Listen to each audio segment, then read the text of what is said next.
Hello everyone and welcome to the channel of KV Teachers Guild. So students, today in this video we are going to do a quiz of class 5th EVS chapter Across the Wall. Chapter में आपको पढ़ा चुकी हूँ, NCERT के question answers भी हम लोगों ने डिस्कस किए थे, उसके बाद हम लोग वर्कशीट भी कर चुके हैं जिसमें कि कुछ एक्स्ट्रा क्वेश्चन आंसर्स हमने किए थे जो एग्जाम पॉइंट ऑफ व्यू से इंपॉर्टेंट हो सकते हैं. तो होपफुली चैप्टर आप सबको समझ में आ गया होगा. थोड़ा जो आपके गर्ल्स जो प्लेयर्स बनना चाहती है, स्पोर्ट्स वुमेन, उनके बारे में है कि हमें उनको भी मौका देना चाहिए और किस तरीके से वो मतलब जेंडर जो है वो कोई रोल प्ले नहीं करता है स्पोर्ट्स खेलने में. गर्ल्स और बॉयज़ दोनों को इक्वली आपको ट्रीट करना है. और भी कई चीज़ें हमें पता लगी किस तरीके से टीम में खेलने से कैसे कौन कौन सी हमारे अंदर क्वालिटीज़ डेवलप होती है और स्पोर्ट्स क्यों ज़रूरी है एंड ऑल. तो वो हम सब कर चुके हैं. अब टाइम है आपके टेस्ट का. देखते हैं कि कितने अच्छे से आपने चैप्टर को समझा है. 15 क्वेश्चंस होंगे, एमसीक्यू के फॉर्म में ये क्वेश्चंस हैं. 15 इंपॉर्टेंट क्वेश्चन जो इससे बन सकते हैं वो इसमें कवर किए गए हैं. तो चलिए, अगर आप नए हैं चैनल पर तो देखिए वीडियो के नीचे राइट साइड में रेड कलर से लिखा होगा सब्सक्राइब कर लीजिए चैनल को, बेल आइकन को प्रेस कर लीजिए. और ये रहा आपका पहला क्वेश्चन. फर्स्ट क्वेश्चन है, the number of players in a basketball game is. एक बास्केटबॉल गेम में कितने प्लेयर्स होते हैं? चैप्टर में आपके एक ही स्पोर्ट की बात हुई है, दैट वाज बास्केटबॉल, है ना. जो एनबीए की जो टीम थी गर्ल्स की वो बास्केटबॉल ही खेलती थी. तो थोड़ा सा स्पोर्ट के बारे में आपको पता होना चाहिए. तो एक क्वेश्चन जो यहाँ से बन सकता है, या तो पिक्चर देख के आपको पूछ सकते हैं कि ये कौन सा स्पोर्ट है. जैसे कि मैंने आपको PT2 का जो पेपर दिखाया था वहाँ पे पूछा हुआ था, अगर आपको याद है तो, है ना. तो एक तो वो है, वो तो खैर आप जानते होंगे, आपने पिक्चर्स देखी भी है. अब इतने क्वेश्चंस तो मैं भी इंक्लूड नहीं कर सकती कि बास्केटबॉल पे पूरा एक आपकी क्विज बना दूं, बट क्योंकि टेस्ट हो रहा है तो आपको ये चीज़ भी पता होनी चाहिए कि बास्केटबॉल में कितने प्लेयर्स होते हैं. आपके ऑप्शंस हैं A6, B5, C8, D9. और आई थिंक जहाँ तक मुझे याद है शायद ये क्वेश्चन भी था PT2 के पेपर में. चलिए आप बताइए, 6, 5, 8 और 9 number of players in a basketball game. Okay, पता है तो आंसर लिख लीजिए. वीडियो के एंड में मैं बताऊंगी कि करेक्ट आंसर क्या था. नेक्स्ट क्वेश्चन है, what is home town of famous athlete PT Usha. PT Usha जी का होम टाउन कहाँ पर है? बहुत फेमस एथलीट रही है, इनके बारे में भी हम लोग ने डिस्कस किया था. आपके ऑप्शंस हैं A Karnataka, B Orissa, C Andhra Pradesh, D Kerala. Famous athlete PT Usha का होम टाउन कहाँ है? कर्नाटका में, उड़ीसा में, आंध्र प्रदेश में या फिर केरला में. ओके, जितनी भी स्पोर्ट्स वुमेन है सबकी थोड़ी सी आपको जानकारी होनी चाहिए. ये देखिए, ये PT उषा जी हैं. नेक्स्ट क्वेश्चन है, what is the name of skating ground. Skating जहां पर की जाती है उस ग्राउंड का नाम क्या है? आपके ऑप्शंस हैं A ring, B court, C pitch, D field. Skating जहां पर की जाती है, जहां पर इसका कंपटीशन होता है, उसको क्या कहते हैं? Ring, court, pitch, field. आप जानते हैं हर किसी के ग्राउंड का अलग नाम है. क्रिकेट के ग्राउंड का अलग नाम होता है. अगर आप फुटबॉल खेल रहे हैं, जहां पर फुटबॉल खेलते हैं उसका अलग नाम है. अगर आप बॉक्सिंग करते हैं तो उसको कुछ और कहा जाता है. तो ये नाम आपको पता होना चाहिए. रिंग किसे कहते हैं, अरेना किसे कहते हैं, कोर्ट, पिच, फील्ड, स्टेडियम, है ना. खैर, नेक्स्ट क्वेश्चन, ये वो जगह है, नाम आपने पिछले उसमें आंसर दे दिया होगा, अदरवाइज मैं आपको बाद में दूंगी, जहां पर स्केटिंग की जाती है. अगला क्वेश्चन है, who was Bachchu Khan in the lesson. आपके लेसन में एक पर्सन का नाम है बच्चू खान. बच्चू खान बताइए कौन थे? आपके ऑप्शंस हैं A cook, B clerk, C coach, D player. वो कुक थे जो गर्ल्स थी उनके लिए खाना बनाते थे, क्लर्क थे, कोच थे उनके जो उनको सिखाते थे, या फिर वो खुद एक प्लेयर थे. इनका बहुत इंपॉर्टेंट रोल है. आपने जो NBA स्टेडियम है वो स्टार्ट इन्होंने ही किया था. ओके, चलिए अगला क्वेश्चन में आते हैं. To which game Sakshi Malik is associated. Sakshi Malik किस गेम से एसोसिएटेड है? आपके ऑप्शंस हैं A cricket, B badminton, C chess, D wrestling. एक क्वेश्चन तो यहाँ पर इस बार आप एटलीस्ट मान के चलिए कि आपसे पूछा जाएगा, एक स्पोर्ट्स वुमेन की पिक्चर आपको दी जाएगी, या तो उनको आइडेंटिफाई करना होगा. अगर आपने पेपर देखा है तो उसमें भी आई थिंक सानिया मिर्जा, साइना नेहवाल की पिक्चर दी हुई थी, क्योंकि ये चैप्टर ही उसी बारे में है. या फिर किसी का नाम देके आपको पिक्चर देके पूछ लेंगे किस स्पोर्ट से रिलेटेड है. ओके, तो साक्षी मलिक किस स्पोर्ट से रिलेटेड है, किस गेम से रिलेटेड है? इन्होंने ये इसलिए फेमस है क्योंकि ओलंपिक्स में इंडिया के लिए मेडल जीता हुआ है इन्होंने। चलिए वो आपको जानते होंगे। और ये है इनकी पिक्चर। आगे आते हैं, next is which is our national game. India का नेशनल गेम, राष्ट्रीय खेल कौन सा है? आपके ऑप्शंस हैं A basketball, B hockey, C cricket, D kabaddi. India के ही नहीं, मैंने आपको कुछ और जो कंट्रीज हैं उनके भी नेशनल गेम्स बताए हुए हैं। अगर आपने वर्कशीट अच्छे से देखी है, हम लोगों ने I think Sri Lanka, Pakistan, America और रशिया, कुछ इन जो कंट्रीज है, ऑस्ट्रेलिया, इनके जो नेशनल गेम्स के बारे में डिस्कस भी किया था। इंडिया का तो फिर भी बहुत इजी हो गया, ये तो आप I think second third class से ही पढ़ रहे होंगे। नेक्स्ट क्वेश्चन है, the quality required for playing in a team is. कौन सी क्वालिटी आपको चाहिए अगर आप एक टीम में खेल रहे हैं?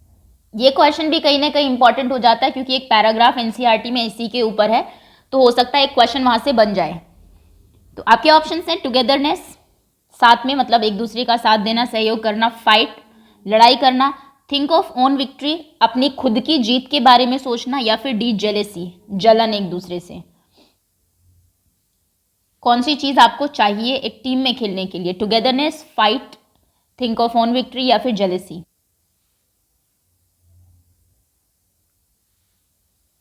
Next question is where did the NBA team go to play. NBA team went to play, कहां पर खेलने के लिए गई थी? आपके ऑप्शंस हैं ए कोल्हापुर, बी नागपुर, सी शोलापुर, डी जबलपुर। थोड़े मिलते जुलते ही नाम है ताकि आप कंफ्यूज हो, इसलिए दिए गए हैं ये। एनबीए की एक तो आपको फुल फॉर्म पता होनी चाहिए, ये क्वेश्चन शायद मैंने डाला हो आगे, नहीं तो फिर आपको बता देती हूँ मैं।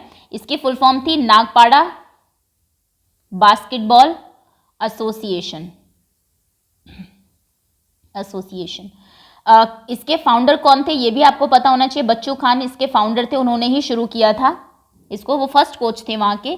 और कहाँ पर है, स्टेट का नाम भी आपको पता होना चाहिए, ये है मुंबई में। ओके चलिए, और एनबीए की टीम जैसा बताया गया अलग अलग स्टेट्स में खेलने के लिए गई हुई है। उन्होंने स्टेट को, महाराष्ट्र स्टेट को नेशनल लेवल पे रिप्रेजेंट भी किया है। तो एक वाकया इसमें बताया हुआ है किसी लड़की ने, जहाँ पर उनका एक्सपीरियंस एक्चुअली बहुत अच्छा नहीं रहा था क्योंकि डिफरेंट स्टेट्स की वहाँ पर गर्ल्स थी जो कि उसमें परफॉर्म कर रही थी वहाँ पर एज अ टीम, लेकिन एक दूसरे को ब्लेम करना और इस तरीके की चीज़ें उन्होंने वहाँ पर देखी जिसकी वजह से वो गेम हार भी गई थी। तो वो कहाँ की बात थी? कोल्हापुर, नागपुर, शोलापुर, जबलपुर। नेक्स्ट क्वेश्चन है what is full form of NBA. हाँ मुझे लग ही रहा था डाला हुआ है क्वेश्चन। चलिए, अगर आपने पहले एक्सप्लेनेशन सुनी है तो आपको पता होगा। एनपीए की फुल फॉर्म क्या है? Nagpada basketball association, Nagpada basketball authority, national basketball association. Okay, next question है volleyball is national sport of which country. Yes, ये this also I have told you. Volleyball किस कंट्री का नेशनल स्पोर्ट है? आपके options हैं China, Nepal, Bhutan. मैंने कहा था हमारे जो आस पड़ोस के जो नेबरिंग स्टेट्स हैं, फिफ्थ क्लास आई थिंक बहुत छोटी क्लास नहीं है, प्राइमरी की बड़ी क्लास है, आपको थोड़ा जीके अपना स्ट्रॉन्ग करना पड़ेगा अभी। अगर आपको किसी उसमें स्पोर्ट्स के बारे में बताया हुआ है तो स्पोर्ट्स के बारे में आप जितनी नॉलेज हो सके गेन करने की कोशिश किया करें। जरूरी नहीं है कि जो एनसीईआरटी में दिया बस वही क्वेश्चन रट ले। अब ये क्वेश्चन कोई नहीं पूछेगा आपसे कि जो गर्ल्स हैं उनका क्या नाम था या फिर किसने कहा। ऑल्दो मैंने क्वेश्चन आपको वर्कशीट में करा दिए क्योंकि हो सकता है एग्जाम में आ जाए, बट ये लॉन्ग टर्म के लिए इतने इंपॉर्टेंट नहीं है। अगर ईवीएस में कोई चैप्टर आया है आपका एनवायरमेंटल स्टडीज में तो वो आपको थोड़ा सा जीके के पर्सपेक्टिव से भी उसको लेना चाहिए, है ना। तो नेशनल स्पोर्ट बताइए वॉलीबॉल, अगर आपको पता है किसका है। चाइना, नेपाल, भूटान, तीनों ही हमारी नेबरिंग कंट्रीज हैं। अगर आप जानते हैं इनके, ये वॉलीबॉल दिखाया हुआ है आपको किस तरीके से खेलते हैं। नेक्स्ट क्वेश्चन पर आते हैं, choose the correct full form of BCCI, जो कि इंडियन क्रिकेट को लुक आफ्टर करती है। उनकी फुल फॉर्म आपको बतानी है क्या है। आपके ऑप्शन है board of control for cricket in India, basic computer criteria for Indians, basic cricket control for India, for Indians ही कर लीजिए इसको। चलिए, board of control for cricket in India, basic computer criteria for Indians, basic cricket control for India, BCCI की full form. I think cricket से related जो कुछ full forms थी 3 से 4 फुल फॉर्म वर्कशीट में हमने की है। चलिए आगे आते हैं। नेक्स्ट क्वेश्चन है which of the following railway station is in Mumbai. इनमें से कौन सा रेलवे स्टेशन मुंबई में है? आपके ऑप्शंस हैं Chhatrapati Shivaji Maharaj terminus, Anand Vihar terminal railway station, Habibganj railway station. ये रेलवे स्टेशन का जिक्र एनसीईआरटी में हुआ है, जहां पर उन्होंने स्टार्टिंग में ही बताया है कि जब वो गर्ल्स का इंटरव्यू लेने के लिए जाते हैं तो कहाँ पर वो डिबोर्ड करते हैं, उतरते हैं ट्रेन से, और फिर उससे थोड़ी दूर पर ही उनका स्टेडियम होता है। तो वहाँ से अगर आपको याद है तो मुंबई में इनमें से कौन सा रेलवे स्टेशन है? Chhatrapati Shivaji Maharaj, Anand Vihar terminal, Habibganj. Okay, next question है आइडेंटिफाई द स्पोर्ट्स वुमेन। इसके जिक्र हम पहले कर चुके हैं। इनको पहचानिए कौन है ये। आपके ऑप्शंस हैं कर्णम मल्लेश्वरी, साक्षी मलिक, दीपिका कुमारी। इन तीनों को भी कभी आपको पता होना चाहिए। एक इनमें से वेट लिफ्टर है और एक इनके बारे में तो मैं बता ही चुकी हूं। जो सेकंड है वो आर्चर है, आर्चरी धनुष तीरंदाजी, सॉरी। ओके, नेक्स्ट क्वेश्चन है PV Sindhu is related to which sport. मैंने कहा था फेमस वुमेन जो है स्पोर्ट्स से रिलेटेड उनके बारे में पता होना चाहिए। तो पीवी सिंधु बताइए कि किस स्पोर्ट से रिलेटेड है। आपके ऑप्शंस हैं क्रिकेट, बैडमिंटन, टेनिस। ये क्या खेलती है? इन्होंने भी देखिए 2016 रियो ओलंपिक्स में मेडल जीता था, सिल्वर मेडल इंडिया के लिए, और इनका ब्रॉन्ज मेडल था ये रियो 2016 में ही, दिख भी रहा होगा, कांस्य पदक, और इन्होंने सिल्वर मेडल। ओके, चलिए एक मैं एक्चुअली क्वेश्चन देना भूल गई। आप मुझे कमेंट सेक्शन में बताएंगे कि इंडियन क्रिकेट टीम जो है, विमेन क्रिकेट टीम जो है, उनकी कैप्टन का नाम बताइए। ये कमेंट सेक्शन में आप मुझे कमेंट करके बताइए। मैं आपको बता चुकी हूँ, मेन का तो सबको पता है, मेंस क्रिकेट टीम जो है विराट कोहली है, लेकिन विमेन क्रिकेट टीम की कैप्टन का नाम बताइए इंडिया की जो है। नेक्स्ट क्वेश्चन है whose father was trained by Bachchu Khan. इनमें से किस बच्चे के, किस लड़की के फादर को बच्चू खान ने ट्रेन किया था? आपके ऑप्शंस हैं खुशनूर, अफसाना, आफरीन। और उनके फादर खुद चाहते थे कि वो स्पोर्ट्स में आगे जाए, क्योंकि कहीं ना कहीं वो नहीं कर पाए थे इस चीज़ को अपनी व्हेन ही वाज यंग, क्योंकि थोड़ा फैमिली की रिस्पॉन्सिबिलिटीज़ थी उनके ऊपर, तो उन्हें स्पोर्ट को छोड़ना पड़ा था। तो ये किनके फादर थे? खुशनूर के, अफसाना या फिर आफरीन? चलिए, आपने 15 क्वेश्चंस के आंसर दे दिए होंगे सभी के। अब मैं आपको आंसर्स, करेक्ट आंसर्स बताती हूँ। जहाँ पर भी आपने आंसर्स लिखे हैं ओपन कर लीजिए और चेक करिए। क्वेश्चन नंबर फर्स्ट का आंसर है B, second D, third A, fourth C, fifth D, sixth B, seventh A, eighth C, ninth A, tenth B, 11th A, 12th A, 13th B, 14th B and 15th C. Out of 15 आपके जितने भी marks आए comment section में आप अपने नाम के साथ लिखेंगे। कोई भी क्वेश्चन रॉन्ग है तो बैक जाके जरूर चेक करेंगे करेक्ट आंसर्स क्या था। And that's all, thank you so much for watching. खेलते रहिए, खेलना भी उतना ही ज़रूरी है। आई नो कि अभी आप कोविड की वजह से घर पे है, लेकिन फिर भी थोड़ी फिजिकल एक्टिविटी आपको करते रहना है। ओके, चलिए, थैंक्स अगेन।